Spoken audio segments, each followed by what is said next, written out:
Mga boss, ito nga na-discover natin sa kanyang unit. Luto yung kanyang wire. Ito luto siya. So, kaya natin tingnan yung kung yung tinitin na compressor. Mga boss, i-testing muna natin yung ating ginawa kasi naluto yung wire. Tingnan mo natin tandaan kung itong gaba.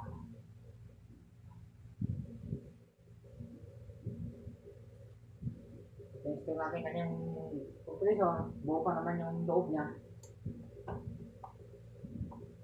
Natin kung anong lalabas sa tawas.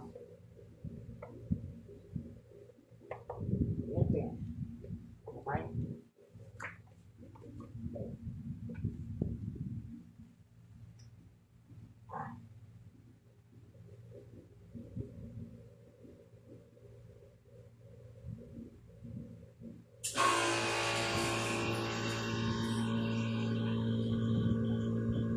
Fan. Wala siyang fan. Okay.